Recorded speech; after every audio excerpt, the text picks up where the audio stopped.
During this message, it says this Torah portion, chapter 22, verse 1. If, okay, what's going on here? This is about a tunnel, basically. So what are we talking about here? If the thief is found underground and he's struck down and dies, then there's no blood for him. What's the case that we're talking about? Rashi says, he's tunneling into your house. He's tunneling into your house. And if he's on your way into your house and he built a tunnel to get into your house and you catch him and you kill him, then you're not going to be responsible. That's not considered murder. Why? Because he's coming in to kill you, or he's coming in to steal from you, but it's Hareyu, hello boys, you can help yourself to matzo ball soup or sushi. Do you need a kippah? Ezra? Right there in the corner. You got one. It's as though the thief is already dead. Meaning to say he's in a very dangerous position. The Torah is teaching us, if somebody's coming to kill you, you have to get up and kill him first. That's a very important message from the Torah, Moshe. If somebody's coming to kill you, you get up and kill him first. Very powerful. Right? What? That's called a rodef. Exactly right, Elon. Because it's known. Shane Adam Mamiratzmo Baroeh Mamono Bafana Vishosek. The robber knows that nobody's going to just let you take your money and do nothing. Therefore, he's coming with this purpose. That he's coming with this purpose, that if the owner of the property were to stand up against him, he's going to kill him. Okay.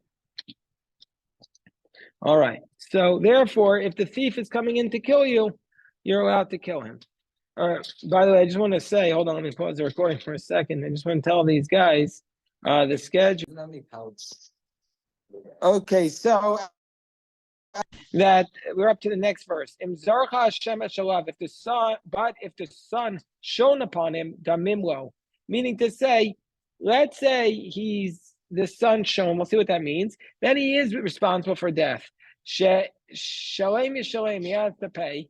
If he doesn't have any money, so he has nothing, he shall be sold for his theft. Rashi says, this is only like a mashal. This doesn't mean really if the sun was shining upon him. If the matter is so clear to you that the thief is at peace with you, like this sun, which is at peace in the world, if you're sure he's not coming to kill you, even if the person who's in owner of the property was standing up against him, like a father who's coming to steal from his son. It's clear that the father is not going to kill the son. It's clear that the father would have mercy on the son. He's not coming to steal. And then damimlo. Then he's like he's alive, and there, if you kill him, then you're going to be liable for death. Shalem yishalem. Haganav mamon sheganaf. The thief has to pay the money. Meino chayam nisa. He's not liable for death. So, meaning to say, when are you allowed to kill the person? Only if he's coming. If you think that he's coming to kill you, but if you're sure that he's not coming to kill you, then you're not liable. Then you're not allowed to kill him. But Onkelos takes a different approach. Onkelos says, if the eyes of the witnesses fell upon him, meaning if the witnesses found him before he came into the home and they warned the owner not to kill the thief, then tamimlo, chayav olavim hargo. Then if there are witnesses there and they warn him not to kill it, because since they're seeing him, then he's not coming to kill, so therefore you can't kill him. Okay, so that's the pasuk. Actually recognize him, no? Like if there are witnesses, it says. Yeah, but I'm saying the witnesses should make sure that they can actually identify him, because that's the only way that they can warn the owner not to kill him, because otherwise he loses from both sides. The stuff will get stolen, because the thief is going to continue. I'm just saying. Okay. Baruch Hashem. All right. Now we go on to the next pasuk. If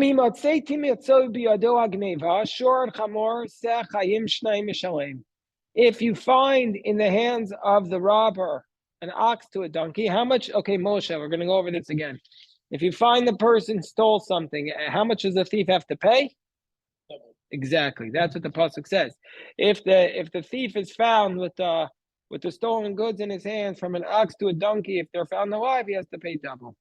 Rashi says birushuto. That's only if he didn't slaughter or sell it. If he slaughtered or sold it, Elon, how much does he have to pay? No. If he stole a sheep and then slaughtered or sold it, he pays how much, Ezra? 4 times, right? Triple the double. So he pays 4 times. 4 times the amount of the sheep, and if it's an ox, 5 times the amount. So okay. Mishor vad chamor, kol davar b'chal tashlumi kefel. Everything you pay double, whether it's alive or whether it's not alive. Okay. Chayim shnayim yishalem. V'lo yishalem lo meitim el chayim od mechayim. You should not pay him with dead ones, either live ones or the value of live ones. Okay. Next pasuk. This is the law of somebody who starts a fire. Kiyaver ish sadeh o kerem. If a person will start a fire in a field or a vineyard, v'shilech es beiro, and he will set his animal ubir b'stei, and the animal grazes in another field. Meitav sadeh o meitav karmo yishalem. He has to pay from the best of his field and the best of his vineyard. This is the law of somebody who sets forth his object into somebody else's field. Rashi says that the word be'er means an animal. Ki yaver, what does that mean? This means somebody who takes his animal into the field or the vineyard of his friend. And he damages him in one of these 2 ways. Either by sending its animal or the animal eating. And what does it mean if he shilach? It means the animal tramples on things. So, or refers to shame, that it eats and consumes. Bistei acher, in the field of another person. What does it mean he pays from the best of his field? What does that mean, Elon? From the best.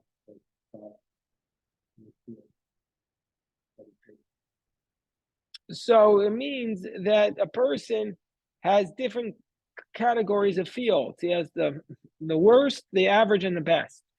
So the person who's damaged has the right to take him from the highest quality of the land. He doesn't take it from the Class C property, but from the Class A property.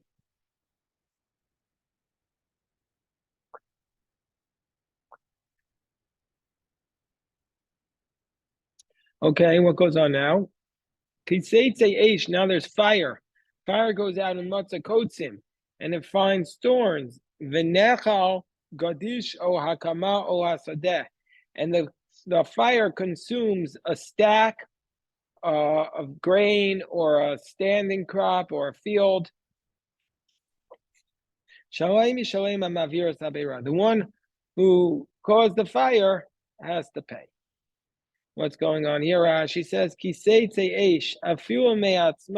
even on its own, and it finds thorns. In French, this is chardon. Chardon.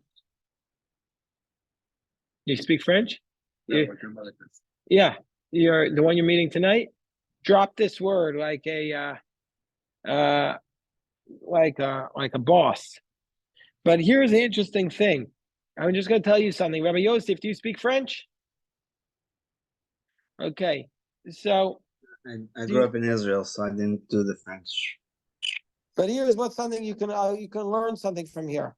Like this word in modern French is chardon, right? So somebody look this up. Type in your Google. How do you pronounce the French word Chardons. Write that in. How do you pronounce the French word Chardons? I'm going to share something with you. Yeah, say pronounce the French word.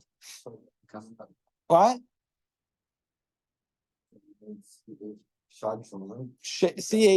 DONS.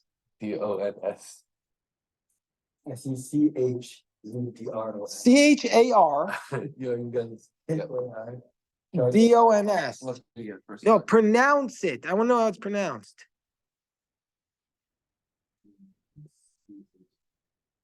Sorry, I muted. Unmute it. How? Chardon. Right. So in French, it's pronounced chardon, meaning to say they don't pronounce the S, and they don't pronounce the The N. C. They pronounce the CH as sha, and they don't pronounce the S. Okay. But now, if you look at the Rashi says cardones. So Rashi proves that in medieval times, the French used to pronounce the kuf. They would pronounce the ch as ko, not as sha, and the shin and the s they would pronounce, even though today they don't pronounce it. So we see from Rashi how they used to pronounce the French words. You follow that? Was Rashi French? Yeah, he lived in France. That would make So, but Rashi is the source of how they used to pronounce the French words, because he's transliterating it into French, from French into Hebrew. a smart man, Rob. Who's this? What do you mean? Well, Rashi takes it for granted. It's like if you had to write in English, like if they used an English word, hello, and you had to write it in Hebrew, you would write, I don't know how I. So Rashi was just telling us something, and he's the evidence, because usually people, are translating back then. Anyway, just thought I'd share that little thing there. Everybody can learn that from Rashi. V'nechol gadish. What does it mean that the fire goes out and eats the stack? She'elichaka bakotzim. It licked the thorns until it reaches the stack. Or the standing crops that are connected to the ground. It scorches the plowed field. And he has to plow it a second time. All good, Moshe? Yeah. Shalem Yishalem Hamavir. He has to pay the fire. The one who made the fire has to pay. Even though he lit it in his own property. And it comes out on its own through the thorns that it finds. He has to pay. Because he didn't guard it properly. Meaning to say, if the guy starts the fire on his property and it goes out and causes a fire somewhere else, he has to pay. Okay, we'll do one more pasuk and then we'll daven mincha. This is the law of the shomer. You know what a shomer is? A watchman. A watchman. Right. These are the laws of the watchman. Yeah.